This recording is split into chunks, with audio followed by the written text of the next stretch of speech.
శ్రీమాత్రే నమః. శ్రీ గురుభ్యో నమః.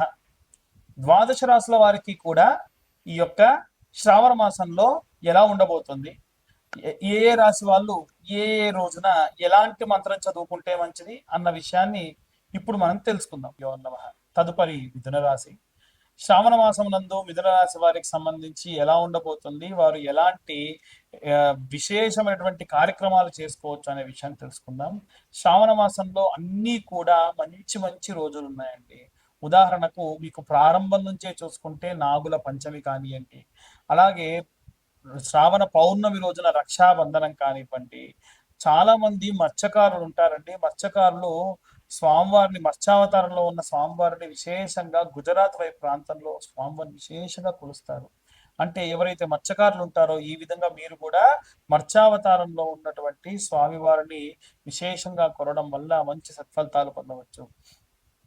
అలాగే ఈ యొక్క రాఖీ పౌర్ణమి రోజున రక్షాబంధనం కట్టుకోవడము, చెల్లెల్ని ఆశీర్వదించడము, అక్క చేత ఆశీర్వాదం తీసుకోవడము, అలాగే వారికి ఎటువంటి కష్టములలో ఉన్న రక్షగా తోడుగా ఉంటా అని చెప్పి మాట ఇవ్వడము, మంచి మంచి బహుమతులు వారికి ఇవ్వడం వీరికి మంచి ఆయువృత్తిని కలిగిస్తుంది. అలాగే ఈ యొక్క 14వ తారీఖు నాడు బలరామ జయంతి అని ఉంటుంది.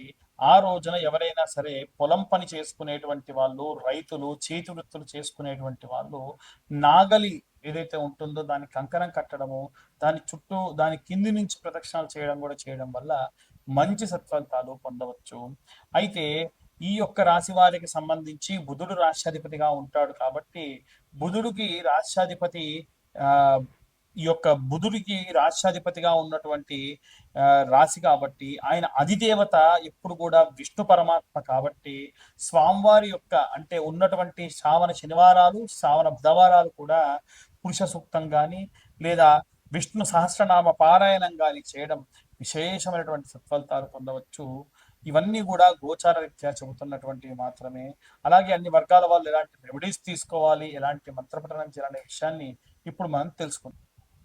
విద్యార్థులు, గృహిణులు, సినీ రాజకీయ రంగాల వాళ్ళు, ఉద్యోగస్తులు, వ్యాపారస్తులు, రైతులు, చేతి వృత్తులు చేసుకునేటువంటి వాళ్ళు అందరికీ సంబంధించి శ్రావణ మాసంలో మనకు శ్రావణ మాసం అనేటువంటి పేరు ఉంది కదండి. ఆ పేరు ఎలా అంటే ప్రతి సంవత్సరం కూడా ప్రతి నెలలో కూడా పౌర్ణమి రోజున ఏ నక్షత్రం అయితే వస్తుందో ఆ మాసానికి ఆ పేరు వస్తుంది.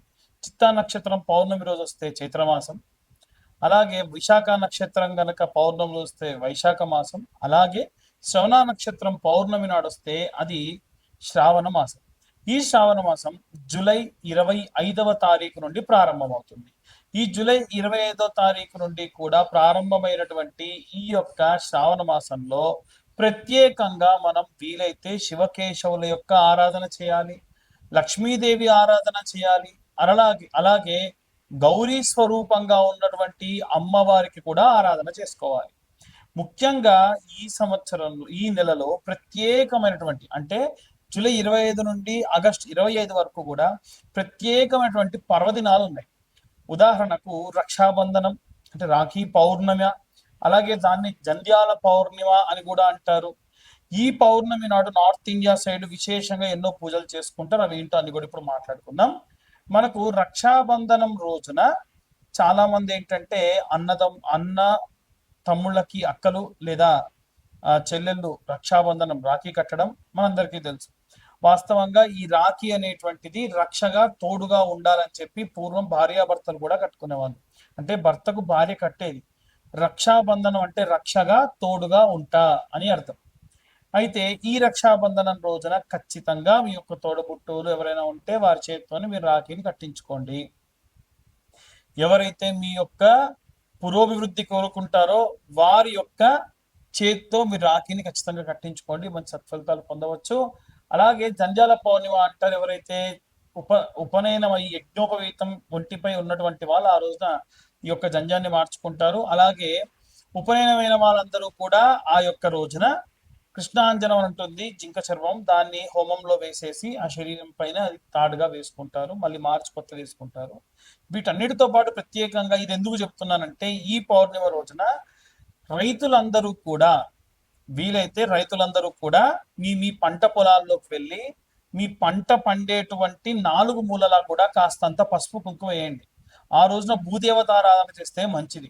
మనం సంక్రాంతి సమయంలో ఉప్పు చెక్కను ఎలా చేసుకుంటారో north India side Chhattisgarh, Orissa, Gujarat ఈ ప్రాంతంలో ఉన్నటువంటి వారందరూ కూడా ఆ ఆవులకి ఆరోగ్యం బాగాలేకుండా ఉంటే పసరు వైద్యం లాంటిది ఆ రోజున చేసి తీపి మధుర పదార్థాలు వాటి యొక్క కుడితిలో కలిపి పెడతారు. దీని వలన పాడి పంట సమృద్ధిగా ఉంటుంది అని పూర్వం నుంచి మనకు వస్తున్నటువంటి నానుడి. అలాగే బలరామ జయంతి అనేటువంటిది ఉంటుంది. దానికంటే ముందు జూలై 29వ తారీఖు నాడు నాగుల పంచమి ఉంది. నాగుల పంచమి రోజు కూడా గత వీడియోలో కూడా నేను ఈ యొక్క నాగుల పంచమి గురించి లేదా ఈ యొక్క సర్పదోషం ఉన్నటువంటి సమయంలో చేయాల్సినటువంటి దాని గురించి చెప్పా. ఏమని అనంటే క్లియర్ గా జంట నాగులకి ఈ యొక్క నాగుల పంచమి రోజున క్షీరము అలాగే నీళ్లు పోసి శుభ్రంగా అభిషేకం చేసి, క్షీరం అంటే పాలు నీళ్ళతో అభిషేకం చేసి గంధం పసుపు కలిపినటువంటి మిశ్రమంతో లేపనం రాసి 21 బొట్లు పెట్టి 21 ప్రదక్షిణాలు చేసి 2 దీప ప్రమిదలు ఒకదానిలో ఒకటి పెట్టి ఆవు నెయ్యి వేసి దీపం వెలిగించి ₹5 లేదా ₹10 వీలైనంత వరకు కూడా స్వామివారి దగ్గర పూలు పండ్లు సమర్పించి 21 ప్రదక్షిణాలు చేయాలి. ఇలా చేస్తే సర్పదోష సంభవిత దోషాలు కూడా పోతాయి. ఇవన్నీ కూడా గత వీడియోలు ఇంకా డీటెయిల్డ్ గా మీరు ఎంతెంత తీసుకెళ్ళాలి ఏంటి అని చెప్పి గత నెలలో ఉన్నటువంటి సమయంలో ఈ కాల సర్పదోష కాలం ఉన్న కాలం కాబట్టి ఈ సమయంలో చేసుకోండి అని చెప్పాను. అలాగే ఈ యొక్క 9వ తారీఖు నాడు మనకి ఈ యొక్క పౌర్ణమి అనేటువంటిది వస్తుంది. అలాగే నాగుల పంచమి 29వ తారీఖు నాడు వస్తుంది. అలాగే స్కంద షష్ఠి 29 ఆగస్టున వస్తుంది. ఆ రోజున కూడా ఇప్పుడు నేను చెప్పిన విధంగా మీరు జంట నాగులకు అభిషేకం చేసుకోవచ్చు. 16వ తారీఖు నాడు కృష్ణాష్టమి, గోసేవ చేస్తే మంచిది. ఆ రోజున అందరూ గోవుకు ప్రదక్షిణ చేస్తే మంచిది. 14వ తారీఖు నాడు బలరామ జయంతి అంటారు. ఆరోగ్యంగా లేని పిల్లలు ఎవరైనా ఉంటే ఆ యొక్క పిల్లల చేత్తోని నాగలికి కంకణం కట్టించి ఆ నాగలి మధ్యలో నుంచి పిల్లల్ని తిప్పుతారు. ఈ యొక్క కృష్ణాష్టమి రోజున ఆవు కింది నుంచి పిల్లల్ని తిప్పుతారు. ఇలా చేయడం వల్ల ఆరోగ్యం బాలేకుండా ఉన్న వారందరి యొక్క ఆరోగ్యం కూడా కుదుట పడుతుంది. కాబట్టి ఈ విధంగా ఈ శ్రావణ మాసంలో ఇవే కాకుండా మనకి శ్రావణ సోమవారాలు ఉంటాయి, శ్రావణ మంగళవారాలు ఉంటాయి, అలాగే శ్రావణ శుక్రవారాలు ఉంటాయి, అలాగే శ్రావణ శనివారాలు కూడా ఉంటాయి. ఈ శనివారాలు ఉన్నప్పుడు విష్ణుమూర్తి ఆరాధన చేయడం, సుదర్శన యాగాలు లాంటివి చేయడం, స్వామివారి యొక్క విష్ణునామ సహస్రనామాలు చదువుకోవడం చాలా మంచిది. సోమవారం నాడు ఓం నమ శివాయ అన్న మంత్రాన్ని ఎన్ని సోమవారాలు ఉంటాయి సోమవారాల పాటు ఓం నమ శివాయ అన్న మంత్రాన్ని ఈ యొక్క శ్రావణ మాసం అంతా కూడా పఠించడం చాలా మంచిది.